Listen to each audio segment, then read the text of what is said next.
Bien, alors là, pour la dernière table ronde, on vient de m'indiquer donc qu'elle serait un petit peu plus courte que prévu car nous devons impérativement rendre la salle à 17 heures et donc nous avons un petit peu de 17h30. Enfin bon, de toute façon, on a une demi-heure de retard sur le programme initial. Donc je vais être très bref dans mon introduction. Donc on a bien compris depuis ce matin que le thème du colloque pouvait se décliner à deux niveaux. Le niveau, en tout cas, à tout le moins à deux niveaux. Le niveau de la production pour assurer une indépendance énergétique ou la souveraineté énergétique française ou européenne.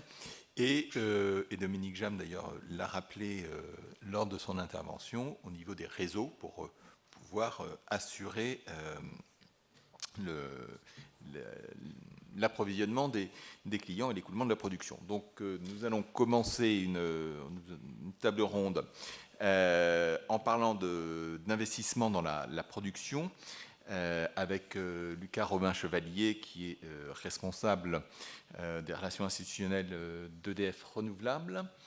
Et nous passerons ensuite, très logiquement, aux problématiques d'investissement dans les réseaux, à la fois de transport et de distribution d'électricité, avec Thomas Vérinck, directeur du pôle stratégie, prospective et évaluation de RTE, et Hervé Champenois, directeur technique d'Enedis. Et je cède tout de suite la parole à Lucas Robin-Chevalier.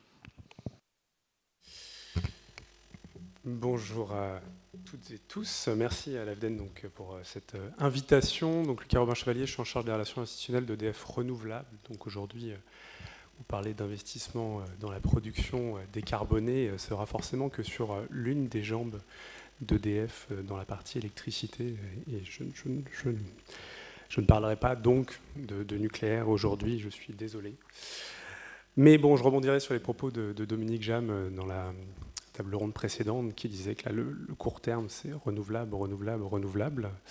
Donc, il y a un grand intérêt à sécuriser les investissements dans le renouvelable à court terme. Et donc, j'en profiterai pour dire un mot sur la loi d'accélération des énergies renouvelables qui est actuellement au Parlement et qui, également, comme ce que disait Dominique Jam, nous inquiète un petit peu. La sécurité d'investissement, enfin des investissements dans le renouvelable à court, moyen et long terme, je ne vous apprendrai rien, c'est plus que jamais nécessaire à plusieurs points de vue. Décarboner, maîtriser nos coûts de l'énergie, réduire nos dépendances commerciales et bien évidemment assurer notre sécurité d'approvisionnement. Et là, je laisserai Enedis et RTE en parler bien mieux que moi. Il faut dire qu'en ce moment, on a quand même beaucoup de textes. On ne s'ennuie pas.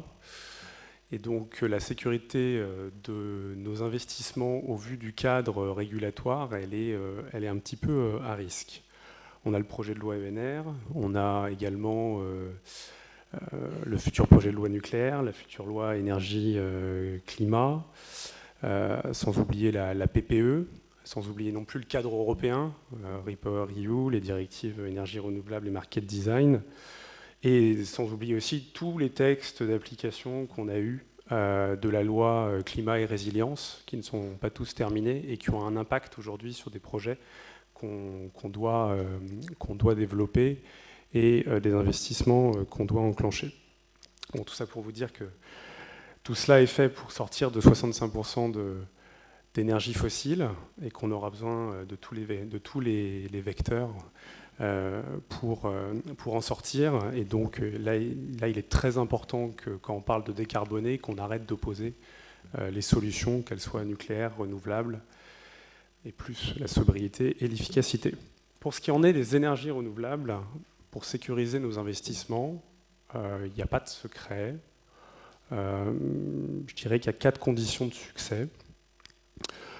Le premier, c'est que des signaux de long terme positifs soient envoyés aux acteurs de la filière pour que les investissements nécessaires soient faits et qu'on ne soit pas dans un stop-and-go permanent qui, du coup, nous crée des tensions, renchérissent les coûts de financement, voire pire, font perdre en attractivité pour les potentiels investisseurs. Second, il s'agit en fait ici essentiellement de capital. Second point, c'est que l'espace nécessaire pour le développement des investissements, donc le développement des projets, soit disponible en quantité suffisante. Et donc là, il est très important que l'accès au foncier, ce type de foncier, ne soit pas raréfié, et raréfié de manière complètement artificielle par une réglementation trop contraignante. Jusqu'à présent, on a vu que le développement d'un projet, par exemple éolien, prend 7 ans, et une grande partie de ce développement est liée à des incertitudes juridiques, un cadre fluctuant. Donc c'est important d'avoir une réglementation qui soit, pour l'accès au foncier, pour la terre, qui soit la plus stable possible. Le troisième point, il est que les autorisations soient délivrées dans un rythme aussi qu'il soit suffisant. Aujourd'hui, on est très loin du volume nécessaire d'autorisation pour conserver la trajectoire énergétique que dont la France s'est dotée. Donc il faut des moyens pour l'administration, il faut des indicateurs aussi pour avoir un suivi un peu plus fin sur les causes de ce volume d'autorisation qui est insuffisant. Et quatrième point, il est important de bien expliquer en fait quels sont l'ensemble des enjeux de la transition énergétique, l'ensemble des enjeux liés aux différentes filières de production, et ce de manière continue auprès de l'ensemble des parties prenantes et de nos concitoyens, pour qu'on arrête de sortir de pour qu'on sorte de la caricature et pour qu'on arrête d'être dans un débat permanent qui est nucléaire versus éolien, alors que d'ailleurs on parle que d'électricité, qui est donc une seule partie du mix énergétique. Comme toute filière industrielle, comme toute filière qui ont un impact sur l'aménagement du territoire, il y a des enjeux, il faut les expliquer, il ne faut rien cacher. Donc concilier la bonne acceptation locale des projets d'énergie renouvelable avec le bon rythme de déploiement des projets, c'est tout l'enjeu, c'était en tout cas tout l'enjeu du projet de loi énergie renouvelable qui est actuellement au Parlement et dont l'examen va se poursuivre la semaine prochaine. Globalement, on en partage, le groupe EDF en partage l'économie et l'esprit général. Il y a des mesures de simplification qui ont été proposées par le gouvernement, abondées par le Sénat, qui visent à libérer par exemple du foncier pour le développement du solaire, qui visent à clarifier le cadre juridique de développement de l'éolien en mer, qui a réintroduit des dispositions sur l'hydroélectricité, qui est quand même la première des énergies renouvelables électriques aujourd'hui. On a également la création d'un fonds de garantie pour accélérer la construction plus rapide de capacités ENR. Il y a aussi des dispositions sur le biogaz. Voilà, il y a quand même pas mal de choses qui vont dans le bon sens. Mais il y a un mais, parce que tout ça reste encore à valider, je parle donc au conditionnel. Et dans le but collectif qui est d'accélérer ce déploiement des ENR dans la décennie à venir, il y a quand même un certain nombre de points dans cette loi qui nous inquiètent, qui pourraient aller complètement à rebours de l'objectif initial. Donc j'en compterai 7. Mon premier, il est sur la question de l'intérêt public majeur, qui est à la fois discuté au niveau européen et au niveau français, qui vise en fait à considérer toute production renouvelable, quelle que soit sa taille, comme comme relevant d'un intérêt public majeur, et ce, dans une meilleure conciliation avec les autres politiques publiques. Ça, c'est un point qui est particulièrement important pour éviter de catégoriser chacune des ENR alors qu'elles ont tout un intérêt pour le mix énergétique de demain. Le deuxième point, et c'est un point qui est sorti ces derniers mois, à la faveur aussi de l'élection présidentielle, qui est celui de la planification énergétique, un mot valise pour beaucoup de monde. On a fait beaucoup de planification dans les décennies passées.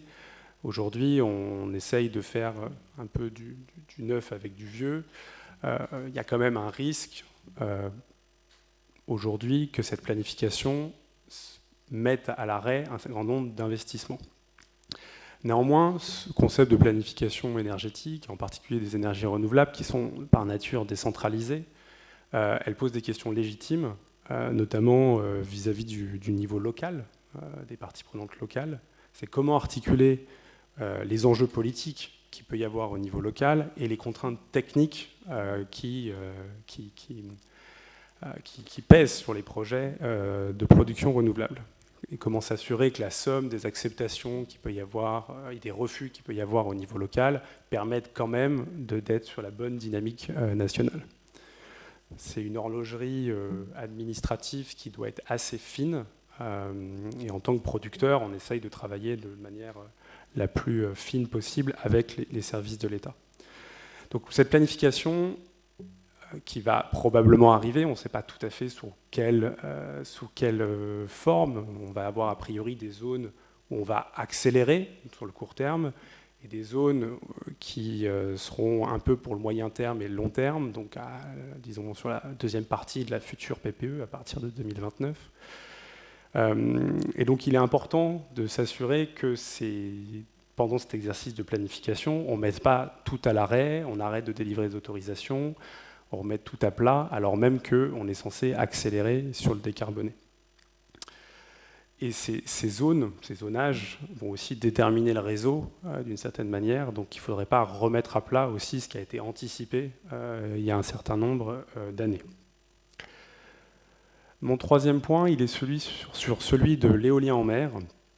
Donc, d'une manière générale, le texte semble plutôt positif. Il y a un pacte éolien en mer qui a été signé entre l'État et les filières ENR, dont fait partie le groupe EDF, pour atteindre un volume de projets suffisant, évidemment pour la PPE, mais pour la neutralité carbone, avec deux horizons importants, 2035 et 2050, 18 gigawatts installés en 2035 et une quarantaine de gigawatts en 2050, si en tout cas on en croit la trajectoire voulue par le président de la République, mais qui devra être affinée dans l'exercice de PPE. Et donc, pour atteindre en fait cette trajectoire, il faut qu'on planifie aussi l'espace maritime. Et on espère, ce qu'on souhaite, c'est que, vu qu'on est dans le domaine réservé de l'État, domaine public maritime, la zone économique exclusive, c'est qu'on assure cette planification en même temps et pas au coup par coup, comme il a été fait pendant la décennie passée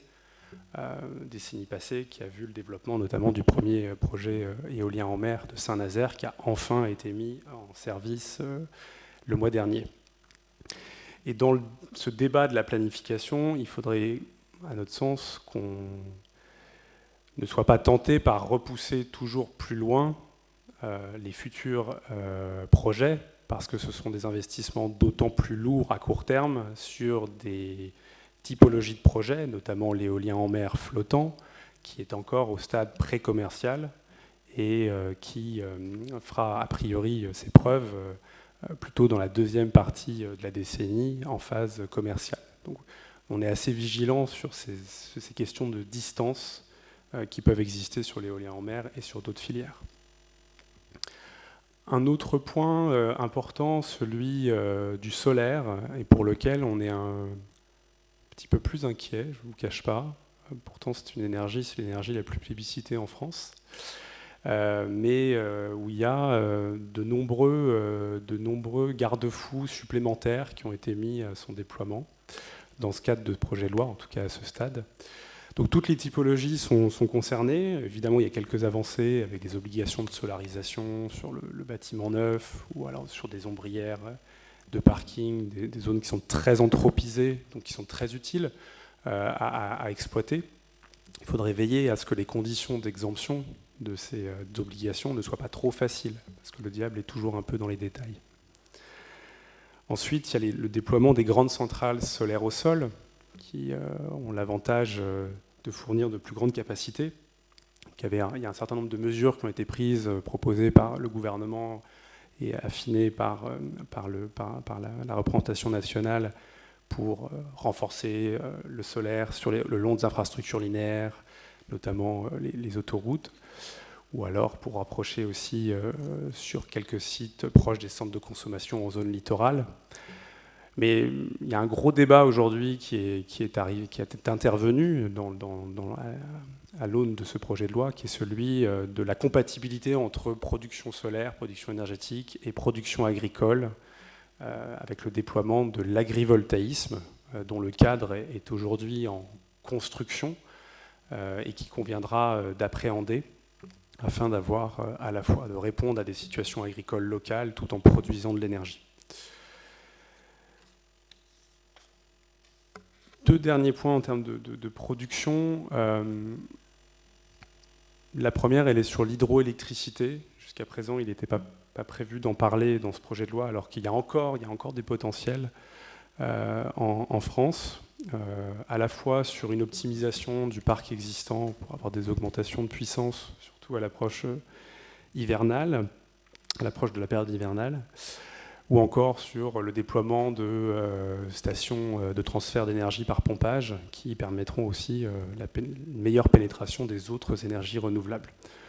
Donc on espère que ces dispositions seront conservées pour sécuriser les futurs investissements dans le cadre des installations existantes. Et puis bon, il faudra évidemment traiter la question des concessions juridiques, mais ça c'est un autre... des concessions hydroélectriques, mais ça c'est un autre débat. Enfin, et une filière qui est particulièrement importante, et je pense que RTE en dira également un mot, c'est celle de l'éolien terrestre, qui est particulièrement soumise à débat permanent, en tout cas au Parlement. Et clairement, pour relever les défis de court, de moyen et de long terme, on aura besoin de l'éolien terrestre. Donc, il y a eu plusieurs dispositions qui ont été introduites, supprimées, réintroduites dans ce projet de loi, comme à peu près les 5-6 derniers projets de loi qui ont eu de près ou de loin trait à la production d'énergie. Et on est conscient que ce sont des objets visibles, mais c'est aussi l'intérêt de rendre la production d'énergie de nouveau visible, alors qu'on l'avait envoyé à l'autre bout de la planète jusqu'à présent. Et à noter également que l'éolien terrestre montre son intérêt aussi en période de crise, avec le financement notamment du bouclier tarifaires grâce aux mécanismes de contrats long terme publics qui ont été mis en place et qui ont un intérêt vraiment important en cette période de crise. Dernier point, et non des moindres, qui est celui, à mon sens toujours lié à celui de la souveraineté énergétique, c'est celui de l'acceptabilité finalement de cette souveraineté énergétique. Et le sujet du partage de la valeur. D'une certaine manière, le bouclier tarifaire qui est financé par les énergies en partie par les énergies renouvelables est un moyen de partager la valeur, mais il faut aller toucher aussi un partage de la valeur au niveau local, puisque clairement, rendre visible la transition la production d'énergie et donc assurer la transition énergétique, ça créera forcément des interrogations au niveau local et donc un meilleur partage de la valeur, en particulier avec le financement d'un certain nombre de projets au niveau local qui vont au-delà de la simple production d'énergie renouvelable. On pense à des travaux de rénovation énergétique au niveau local, on pense à des travaux de mobilité électrique, installation de bornes de recharge. Tout ça, a été proposé par le législateur comme faisant partie des outils, enfin des vecteurs d'acceptabilité pour rendre plus acceptable la transition énergétique. Donc, on partage l'intention, on pense en revanche qu'il aurait été intéressant et que c'est l'occasion, notamment il y a eu un projet de loi de finances qui a effleuré le sujet cette année, de revoir toute la fiscalité locale pour maximiser les retombées en fait, économiques, les retombées fiscales auprès des communes qui seront du coup libres de pouvoir aller financer d'autres projets liés à la transition énergétique. Donc ce sujet de la partage de la valeur avec celui de la planification, c'est vraiment les deux gros sujets qui nous intéressent aujourd'hui, qui à la fois qui nous inquiètent et en même temps on sait que c'est la meilleure voie vers un déploiement des énergies renouvelables, vers une meilleure sécurité pour les investissements que l'on fera dans la décennie à venir. Et donc, on espère que la représentation nationale n'aboutira pas sur un dénominateur commun qui est le plus faible ou qui ne sera pas source de complexité pour le futur. Donc voilà, conclusion, il serait regrettable d'une certaine manière que ce projet de loi qui se veut d'accélération des énergies renouvelables soit un projet de loi finalement de non-ralentissement, parce qu'il s'agit quand même de décarboner notre mix énergétique, d'anticiper nos investissements dans le décarboné et d'anticiper aussi le réseau qui va être déployé dans les années à venir.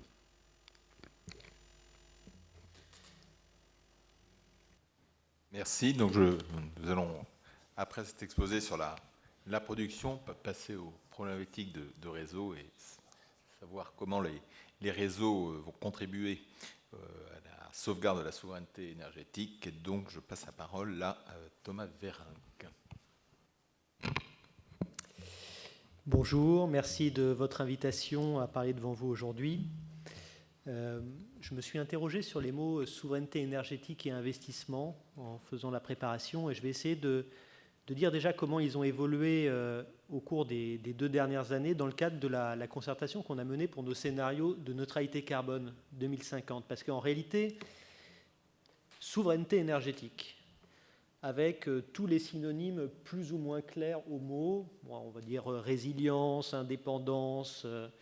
Quand on a commencé à travailler là-dessus, sur la partie énergétique en 2019, je vais être un petit peu caricatural, mais vraiment pas loin, ça n'intéressait personne. Personne. On parlait de la question qui agitait les instances de concertation, c'était nucléaire contre renouvelable, positionné dans le cadre du système électrique, donc par rapport au pourcentage de la production, alors qu'en réalité, ce qui est intéressant, c'est quand même de le positionner par rapport à l'atteinte de la neutralité carbone, donc par rapport à nos objectifs climatiques. Et quand on parlait, y compris à certains industriels, de questions de souveraineté, je disais, bon, ça c'est le registre du politique, c'est pas le registre de l'industrie. C'est pas notre sujet, et d'ailleurs, c'est pas le sujet de 2050, enfin de la question de la neutralité carbone. Ça a changé à un moment, ça a changé en 2020 avec la période Covid. À partir de 2020, on l'a vu dans les réunions, on a vu des industriels qui ont commencé à nous dire, en fait, la question de la maîtrise de nos chaînes d'approvisionnement, c'est une question centrale. La question de la réindustrialisation en France, c'est une question centrale. Alors, ils n'ont pas exactement la même vision que le mot souveraineté, qui en fait peut être assez largement revendiqué par une large partie du spectre politique, mais ils y ont mis un contenu plus opérationnel. Et je pense que ça a enrichi la réflexion. Donc j'ai vu qu'il y avait un certain nombre de jeunes dans l'Assemblée, et je trouve ça très bien, mais il faut savoir que il y a 5 ans, on n'en parlait pas. Les colloques, ce n'était pas sur souveraineté énergétique et investissement, pas beaucoup, des colloques précurseurs peut-être. Alors quand on regarde par rapport à notre objectif de sortie des énergies fossiles, la souveraineté énergétique, elle est accrue. On est dans un monde où on dépend à 60% des énergies fossiles. Quand on rappelle ça, on s'aperçoit que tout notre débat politique, symbolique, est organisé autour de l'électricité, autour de la part du nucléaire. Donc on a oublié que 60% de notre énergie était fossile. Et que donc elle était intégralement, ou vraiment epsilon près, importée. Là, en repositionnant le débat par rapport à la neutralité climatique, on a fait un pas vers la question de la souveraineté énergétique. Pour autant, un monde sans fossiles, ce n'est pas un monde d'indépendance, ou c'est certainement pas un monde d'autarcie ou d'autonomie. Et là, la question des circuits d'approvisionnement, la question des matières est apparue. Alors quand on a publié l'étude, on avait 18 enseignements, si ma mémoire est bonne. Le numéro 15 sur les matières n'est pas celui qui a le plus retenu l'attention. Pour autant, on montrait bien que le monde de la neutralité carbone, c'est un monde dans lequel il y a des circuits d'approvisionnement différents, il y a d'autres types de domination, il y a d'autres... Enfin, l'idée, c'est pas de dire on troque une dépendance pour une autre, parce que on est quand même plus indépendant en étant neutre en carbone, mais il y a des enjeux matières importants sur le lithium, le cuivre, le cobalt, le nickel, etc. Donc ça veut dire que si on pense neutralité carbone, il faut penser approvisionnement en matériaux et il faut penser chaîne d'approvisionnement, et ça a aussi un impact sur les coûts de notre système. Là encore, le débat est souvent positionné sur les coûts de l'EPR de Flamanville versus les subventions initialement attribuées à l'énergie solaire ou à l'énergie éolienne. En réalité, aujourd'hui, on voit que sur certains projets renouvelables, la trajectoire de baisse des coûts n'est plus suivie, et c'est aussi un révélateur des tensions actuelles. Et si jamais on se projette dans ce monde-là qui est plus compliqué, que nous on avait appelé mondialisation contrariée, alors c'est un peu une litote maintenant, mais on va essayer de la poursuivre et de continuer à l'investiguer. On a aussi un coût de la production qui va intégrer ces exigences de meilleure maîtrise de la chaîne d'approvisionnement. Et puis il y a la question de l'investissement. Et sur la question de l'investissement, quand on prend un peu de recul, énergie renouvelable, nucléaire, réseau, rénovation des bâtiments, hydrogène, grandes infrastructures d'hydrogène pour mon voisin de droite, réindustrialisation, ça partage beaucoup de caractéristiques communes. Ce sont beaucoup d'investissements initiaux pour baisser le coût de fonctionnement variable à terme du système. Donc, nos scénarios, on a dit, il y a une clé de lecture qui est de dire, de le regarder par rapport à la part de chaque forme d'énergie, de chaque vecteur, mais en réalité, un intérêt, c'est de regarder la proximité des structures de coûts et finalement la proximité du type de politique publique et des types de réflexion en matière d'aménagement du territoire que ça soulève. Avec un autre impératif qui est en train de s'ajouter, c'est qu'on parle beaucoup de 2050 et de sortie des énergies fossiles, mais une partie non négligeable de l'effort doit être réalisée d'ici 2030, avec le moins 55%. Si on y croit, mais il faut quand même essayer, c'est quand même un objectif extrêmement important. Donc si jamais on se dit qu'en plus, on doit réaliser ça sous contrainte temporelle extrêmement forte, on voit que les débats Twitter sur les formes d'énergie sont quand même à relativiser et sont parfois, j'ose dire, complètement toxiques par rapport au type de réflexion qu'on doit avoir sur la planification de nos infrastructures. La question du réseau, par exemple, j'y viens, en France est intéressante. Donc, dans notre rapport, notre gros rapport, il y a 14 chapitres. Le moins téléchargé, c'est le chapitre sur les réseaux. C'est assez loin. Pourquoi ? Alors moi j'ai une explication, je ne sais pas si Hervé la partage, c'est parce qu'en France il n'y a jamais eu de problème sur les réseaux. Donc c'est pas vu comme un problème. Si on avait fait Futur énergétique 2050 en Allemagne, je pense que le chapitre réseau aurait été plus téléchargé, parce qu'en Allemagne il y a un exemple, il y a un déséquilibre nord-sud qui peine à être résolu par des investissements. Ces investissements ont pris du temps. Je trouve que c'est assez parlant, c'est-à-dire qu'on se concentre beaucoup sur la question de la production d'énergie, moins sur celle des usages. Donc comment on arrive à faire basculer les usages vers l'électricité, comment on arrive à faire en sorte que, ou vers la biomasse par exemple, et encore moins sur les modes d'acheminement, et pourtant vont être la condition concrète de réalisation de tous ces plans.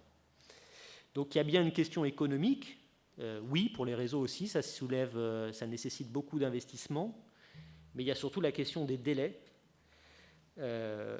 qui va être centrale devant quelle est notre perspective sur les réseaux. Et ça, je pense que c'est assez largement partagé, ce n'est pas une question de transport ou distribution. On a eu, je coutume de dire, on est dans le troisième âge, enfin on entre dans le troisième âge du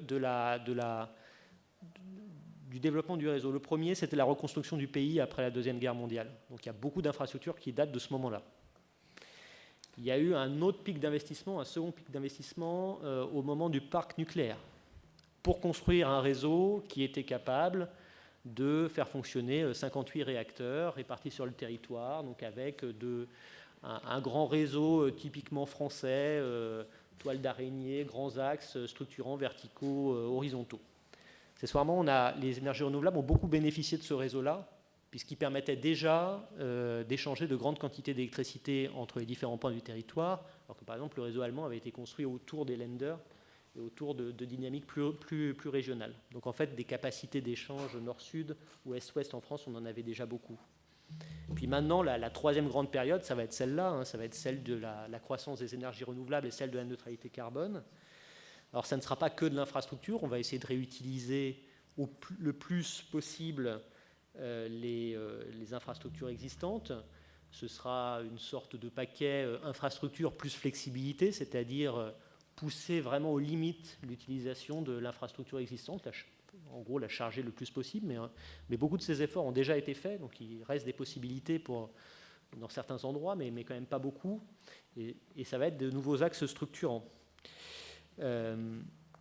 Donc la perspective réseau, pour moi, est assez claire en matière d'ampleur de ce qu'il y a à faire.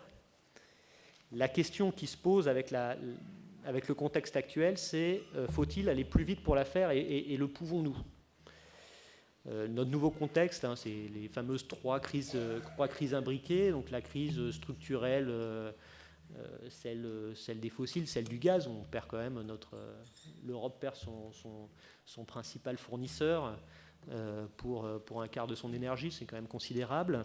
La crise bien française de la production nucléaire qui ne va pas être résolue en quelques semaines. Alors ça va remonter progressivement, mais c'est pas uniquement concentré aux quelques semaines d'aujourd'hui, même si c'est en train de s'améliorer. Et puis on a passé sous silence la crise de production hydraulique liée à la sécheresse, qui est notre deuxième source de production d'électricité et qui a été très marquante cette année. Donc on a ces trois crises-là et on doit accélérer dans ces crises.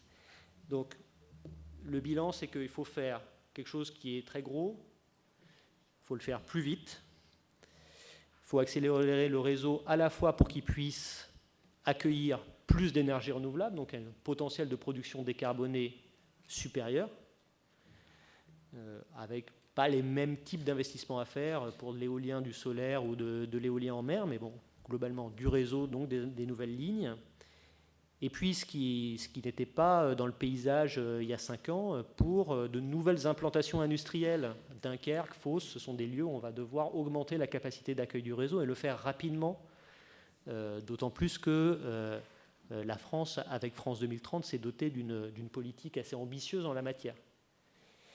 Donc voilà, l'évolution de la perspective sur les réseaux, sur les investissements, c'est de faire quelque chose qui est très structurant, qui est à la hauteur, voire supérieure aux précédentes grandes transformations de l'infrastructure qu'on a connues, dans un monde qui est quand même complètement différent, où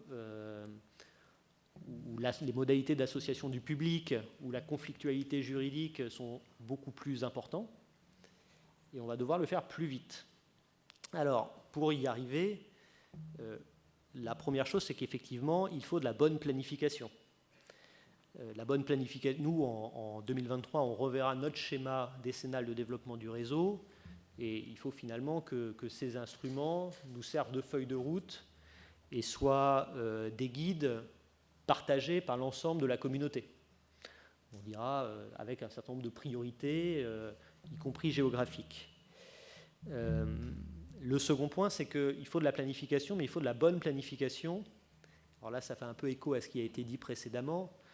Il y a inquiétude, effectivement, sur le rythme réel de développement des énergies renouvelables.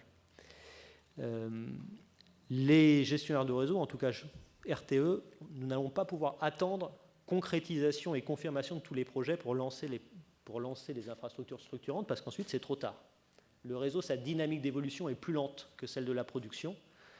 Ça met longtemps pour concevoir, concerter, obtenir les autorisations et ensuite réaliser de grandes infrastructures. Donc, sur la base de ce que l'on sait, de ce que l'on projette du monde, même pas de la neutralité carbone, mais de 2030 et de 2035, nous allons devoir lancer un certain nombre de transformations structurantes du réseau. C'est là où il faut qu'on arrive à utiliser intelligemment les outils de planification, faire en sorte de ne pas les amonceler, parce qu'il n'y aurait rien de pire que d'utiliser le mot de planification pour avoir des dispositifs qui sont tous ambigus dans leur degré, dans leur caractère contraignant, mais qui finalement génèrent du retard. Non, il faut qu'on arrive à avoir une vision partagée de l'infrastructure que l'on veut, la lancer, puis faire en sorte que nous puissions la réaliser pour être au rendez-vous de ces échéances. Et donc, entre la question économique et la question des délais, vous aurez compris que je pense que c'est celle des délais qui est la plus structurante. Pas une question aujourd'hui économique qui est bloquante, c'est une question de faculté à réaliser rapidement ces transformations. Voilà pour ce que je pouvais vous dire maintenant.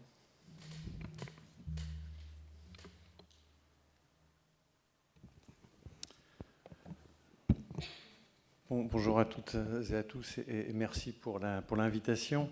Donc, pour fixer les idées, donc Enedis assure la distribution d'électricité sur 95% du territoire. Et pour reprendre ce que Thomas a dit sur il y a des sujets dont on ne parlait pas, ça fait quelques années que je suis dans les réseaux de distribution. Au début, c'est quelque chose dont on parlait peu. On en parlait quand il y avait des tempêtes, il y en a toujours d'ailleurs. Et on peut être amené à en parler à cette occasion-là. Et le développement des énergies renouvelables, hein, quand on rejoint les sujets de souveraineté, finalement, replace le réseau de distribution, alors bien sûr dans l'étroite association que l'on a avec RTE, mais aussi dans le raccordement des énergies renouvelables, puisque environ 90% en nombre, là je parle en nombre, hein, pas nécessairement en puissance, mais en nombre, des énergies renouvelables sont rattachées au réseau de distribution.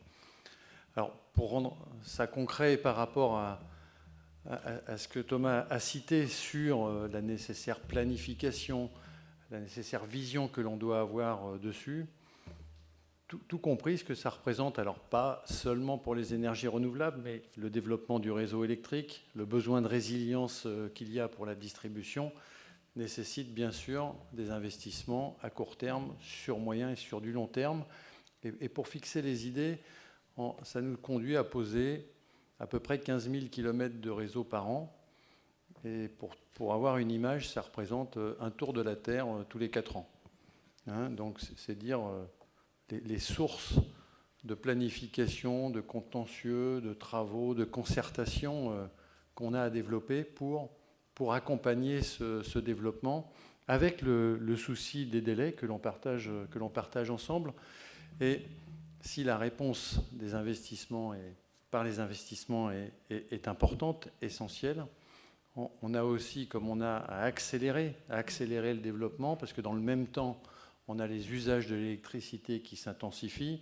Je pense aux véhicules électriques, mais on a aussi par les textes qui sont sortis un développement de la pompe à chaleur qui nécessite des renforcements du réseau de distribution. Toujours pour fixer les idées sur ce que ça représente, on construisait, alors c'est des postes, on appelle ça dans notre langage des postes HT-ABT, c'est un poste qui transforme le courant entre la moyenne tension et la basse tension.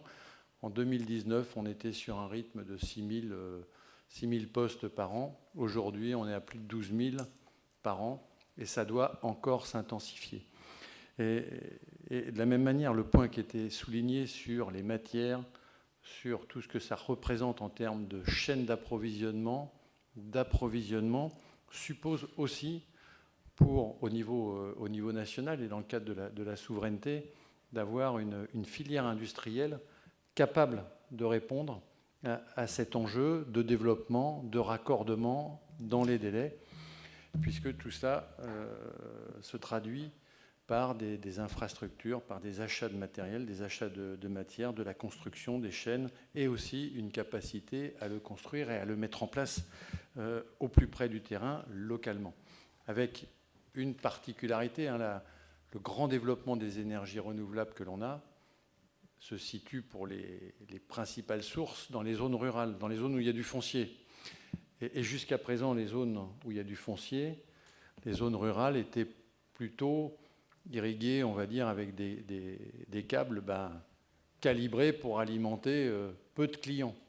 Donc ça veut dire que toute l'énergie, il faut qu'on la remonte par des câbles qui n'étaient pas prévus pour ça et qui nécessitent effectivement de renforcer le réseau, le nôtre, au plus près du producteur, mais aussi celui du réseau de transport, d'où le travail en commun extrêmement important.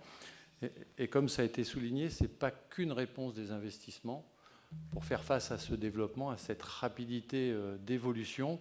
Et effectivement, je partage le délai, notamment de 2030, qui a été cité. Ça nécessite, en plus de l'investissement en termes de matériel, de construction, un investissement dans les flexibilités, là, qui nécessite du SI, de l'intelligence, de la conduite du réseau et de tous ces mouvements d'énergie que l'on peut avoir, que l'on doit avoir à maîtriser dans un contexte où l'usage progresse dans l'équilibre global. J'ajoute au troisième âge, pour nous, donc ce que je disais, c'est donc l'intensification des usages. Il y a eu pour revenir aux âges précédents, l'électrification qu'on a connue avec le fameux compteur bleu dans les années 60 et le développement de l'électroménager. Là, on a aussi chez nos clients, chez les clients, une intensification de l'électrification. Donc c'est dire que les enjeux de planification, bien évidemment, on les partage. Sur du long terme, on est sur des patrimoines qui sont importants. Je citais l'extension du réseau chaque année. Ce que l'on a à maintenir, c'est 1,5 million de kilomètres de réseau qui, comme toute installation industrielle, peut subir des aléas. Pour nous, ça va être des aléas climatiques qui sont de plus en plus récurrents, en plus, que ce soit avec les chaleurs de l'été, ça touche également nos réseaux, ou avec les tempêtes.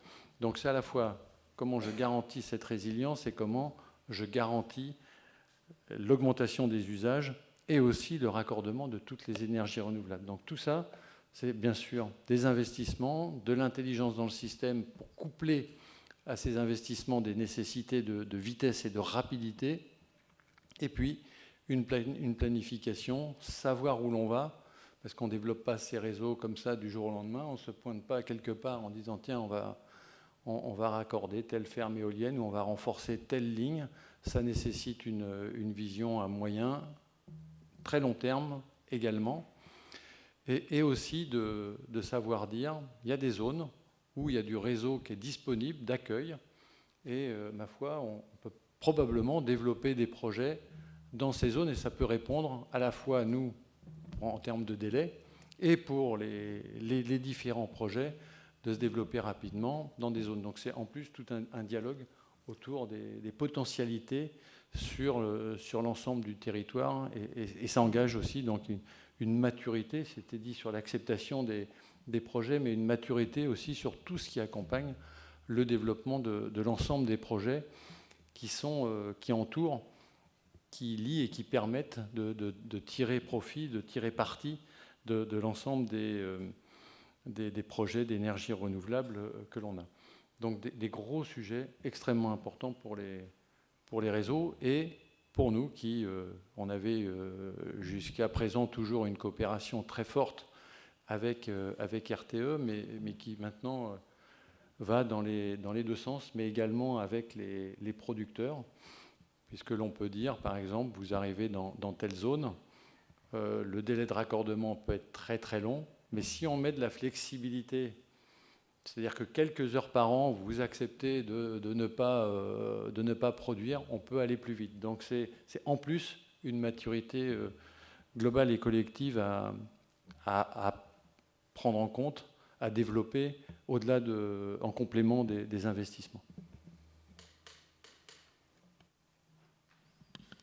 Merci. Donc, je vais faire un tour d'étape pour savoir s'il y a des questions sur ces trois interventions. Je vois que Monsieur le Président lève la main. Merci beaucoup pour ces trois exposés. On a parlé d'investissement financier, d'investissement de délai également.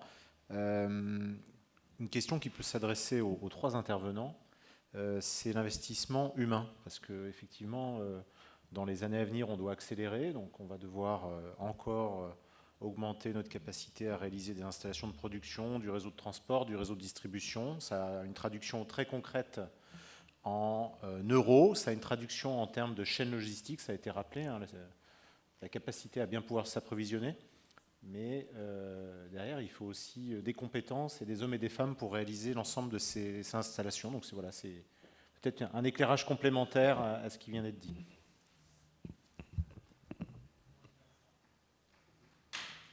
Okay, bah, alors c'est un sujet, je parlais de filière industrielle et on peut dire de filière humaine, bien sûr, puisque pour conduire tous ces travaux, mener tous ces projets, on a besoin de monde. La filière là, a vraiment besoin de monde et de tout type de compétences.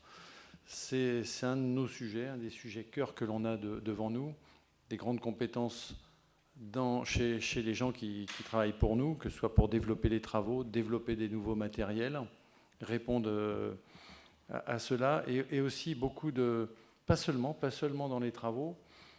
Donc on est ici dans une faculté et des besoins de trouver des modèles économiques, des modèles juridiques, des modèles qui correspondent à toutes ces nouveautés, tous ces développements. Effectivement, c'est un grand chantier qui est devant nous, que l'on a engagé bien sûr, mais sur tout type de compétences. J'ai pas mieux à dire, hein. Il faut plus de techniciens, d'ingénieurs, de juristes, d'économistes, etc. Il faut plus de tout. Il n'y aurait rien de pire que d'avoir résolu nos problèmes de financement et trouvé la bonne planification et d'avoir enfin l'accélérateur d'appuyer et de ne pas pouvoir pour des questions humaines. Et Hervé l'a dit, c'est vrai dans les grands groupes et c'est vrai sur toute la filière, dans tous les sous-traitants. Souvent, on s'est aperçu qu'en fait, certaines têtes de série qui ont du mal à démarrer, ce sont pour des questions de filière. Et donc, d'où l'importance aussi de l'absence de stop and go. On n'a pas de l'éolien terrestre. Par exemple, on est convaincu qu'il faut de l'éolien terrestre pour réussir cette transition.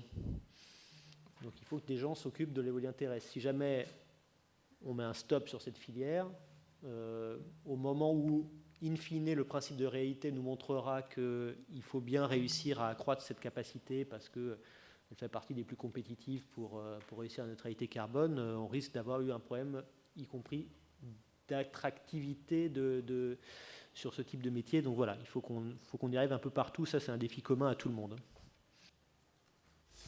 Oui, je rejoins ce qui est dit. Actuellement, on a déjà un problème, en fait. On manque de bras, en tout cas sur la partie production, maintenance, beaucoup maintenance. On est sur des emplois qui sont délocalisés, enfin qui sont décentralisés, dans les territoires qui sont, comme Hervé l'a dit, ruraux, donc avec aussi un enjeu d'attractivité.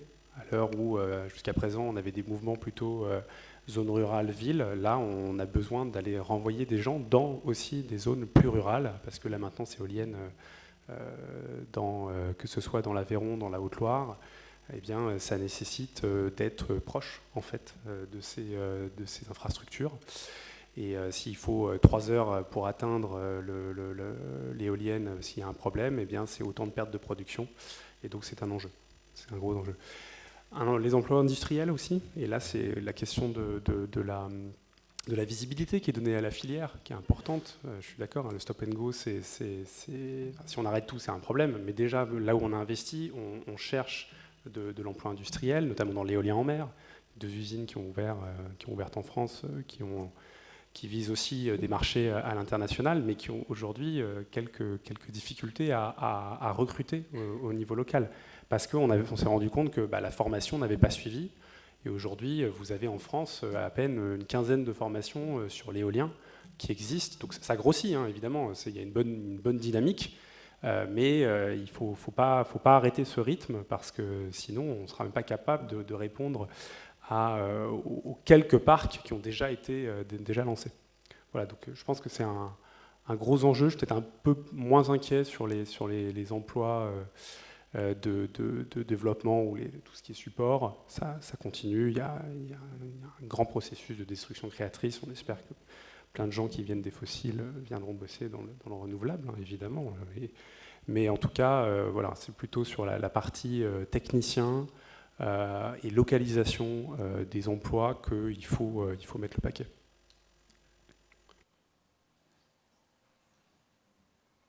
Je n'ai pas de micro, je vais essayer de parler fort. Est-ce que vous pourriez nous apporter votre éclairage sur les perspectives d'investissement en matière de stockage d'électricité? Vous avez entendu, non? Oui. Si vous voulez, je peux commencer.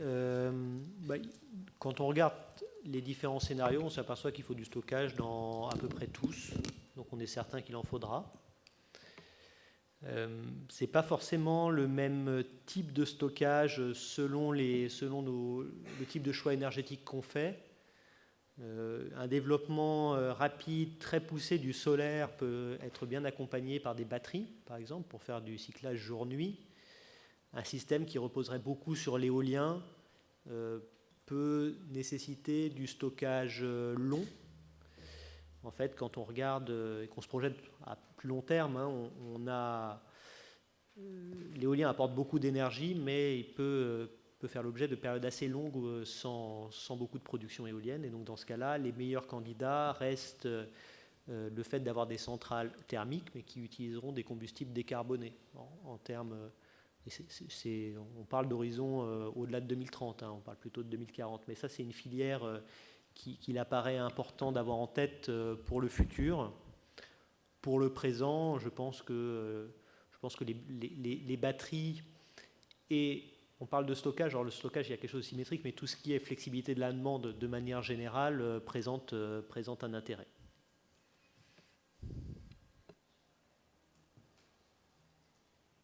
J'ajouterais simplement un point. Je suis complètement d'accord avec ce qui a été dit. Il n'y a pas de besoin là à très court terme important.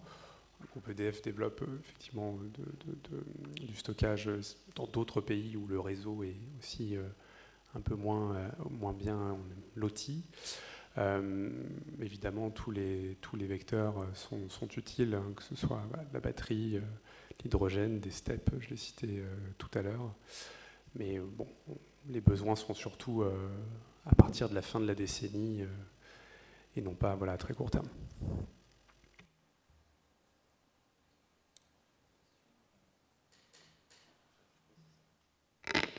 Ça fonctionne.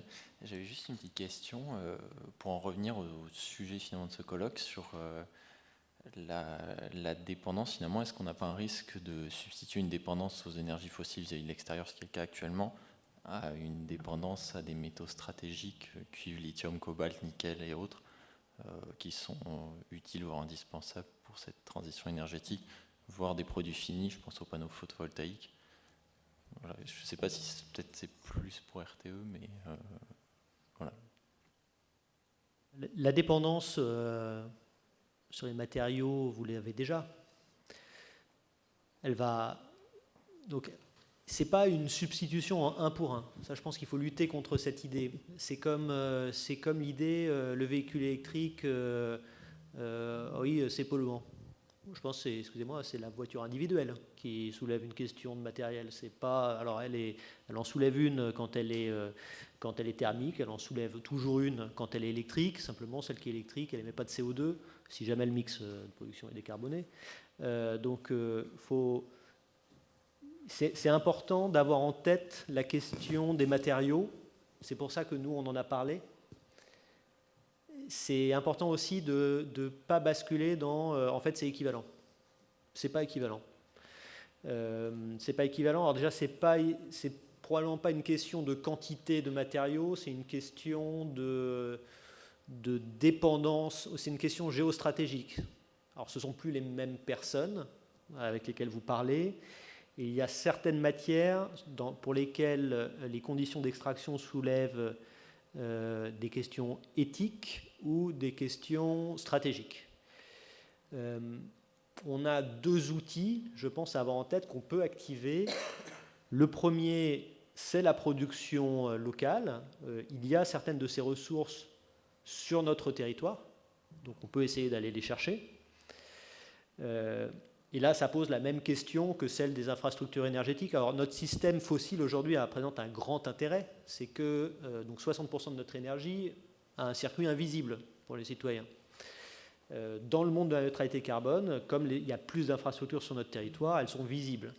Pour moi, ce n'est pas une question environnementale, c'est une question sociétale, c'est une question de pacte social. D'ailleurs, c'est ça qui se discute à l'Assemblée, c'est ça qui fait débat. C'est où sont les infrastructures et comment on les répartit entre les territoires.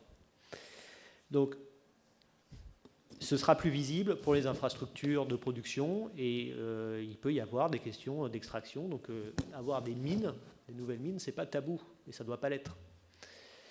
La deuxième option qu'on a, c'est de favoriser le recyclage. On peut réutiliser une partie de ces matériaux. Par exemple, le cuivre, il y en a, on l'utilise. Donc, plus on le recycle, moins on est obligé d'aller en extraire. Je pense que ce sont les deux voies de politique publique que l'on doit utiliser pour faire en sorte qu'on traite la question des matériaux. Mais ce n'est pas pour moi juste une substitution. Si je peux compléter sur un point, la différence aussi majeure, elle est que quand on importe un panneau photovoltaïque chinois, si jamais les voies d'approvisionnement pour de nouveaux matériaux sont coupées, le panneau qui est installé en France, il continue à produire de l'électricité. Alors qu'un robinet de gaz, ça se ferme, et c'est plus compliqué. Mais c'est une question géostratégique, de diversification des chaînes d'approvisionnement. Il y a un enjeu, effectivement, qui a été soulevé par l'Agence internationale de l'énergie sur le solaire chinois. Il y a une réaction aussi, elle est très vive aux États-Unis, clairement. On espère qu'en Europe, ça suivra aussi sans entrer dans une guerre commerciale. Mais voilà, ce n'est pas le même type de dépendance. Et encore une fois, ce n'est pas uniquement lié aux énergies renouvelables. C'est sur tout type, la transition numérique est aussi à risque, d'une certaine manière, liée à ça.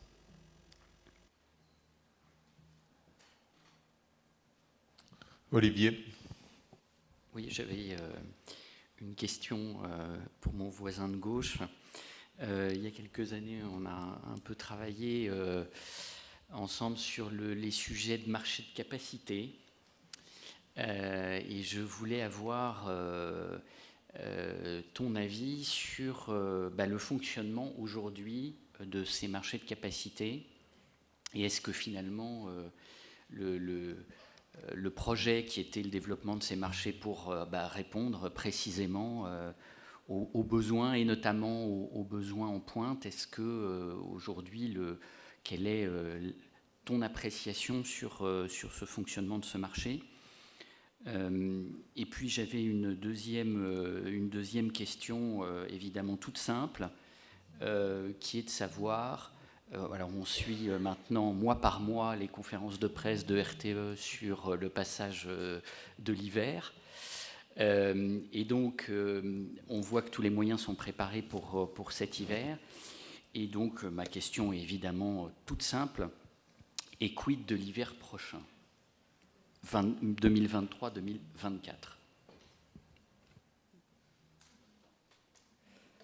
Alors, le mécanisme de capacité, je ne m'attendais pas à cette question. C'est un peu un survivant, le mécanisme de capacité. Il a été mis en place dans le contexte de la loi NOM. C'est adapté, a été mis en œuvre dans un contexte de prix de l'électricité très bas. Maintenant, les prix de l'électricité sont très hauts.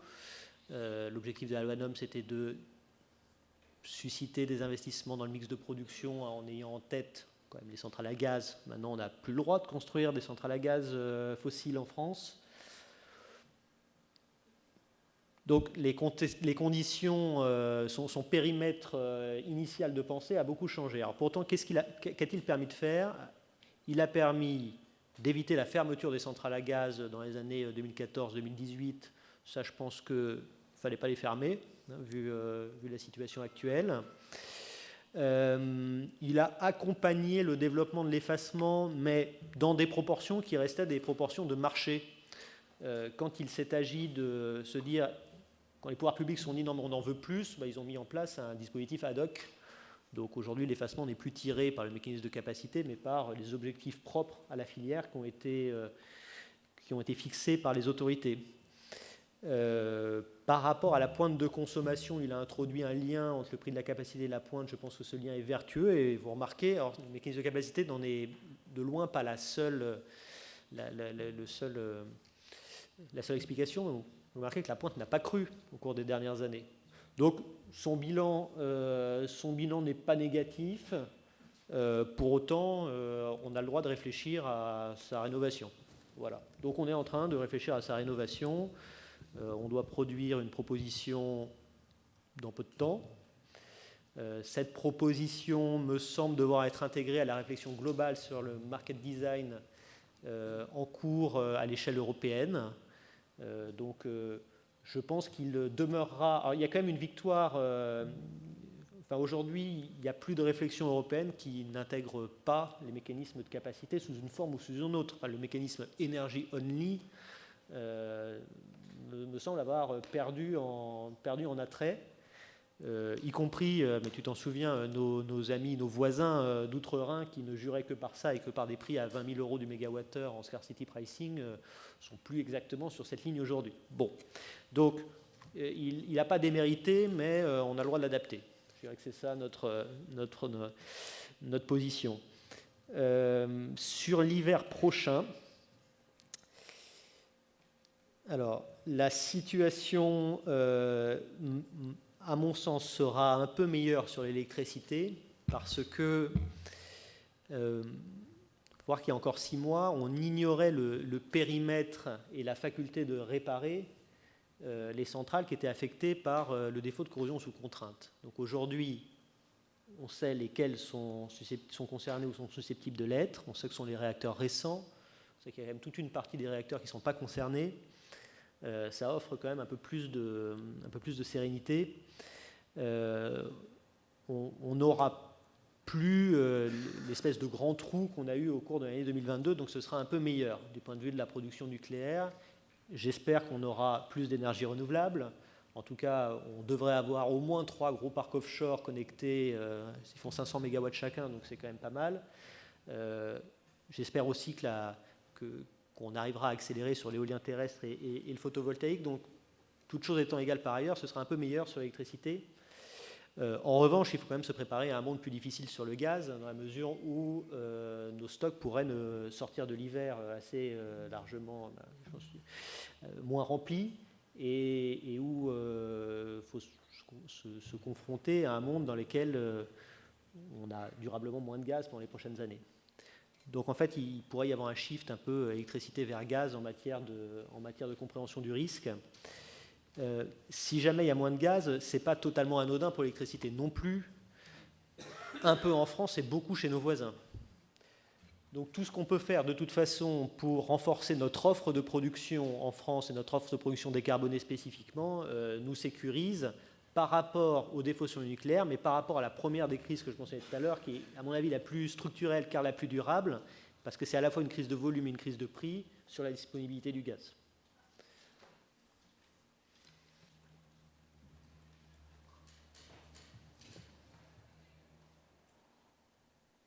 Y a-t-il d'autres questions?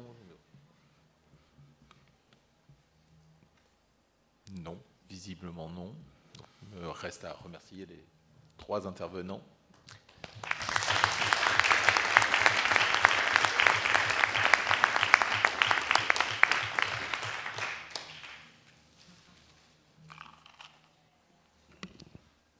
Alors, on n'a pas prévu spécialement de conclusion, mais on va profiter de ces 2 minutes pour à nouveau remercier l'ensemble des personnes qui ont assisté à ce colloque, à ce très beau colloque sur la souveraineté énergétique, je crois, avec des tables rondes vraiment très, très riches, à la fois au cœur de l'actualité, mais également aussi avec, je l'appelais de mes voeux ce matin, une certaine prise de recul et une vraie vision long terme. Donc merci encore à l'ensemble des personnes qui ont participé à ce colloque. À nouveau, un grand merci aux intervenants et aux modérateurs des tables rondes. Et puis, évidemment, un grand merci également à Claudie Boiteau, à l'Université Dauphine, à l'Université de Pau, à l'ensemble des personnes qui ont contribué à faire de ce colloque une réussite. Merci à tous et bonne soirée.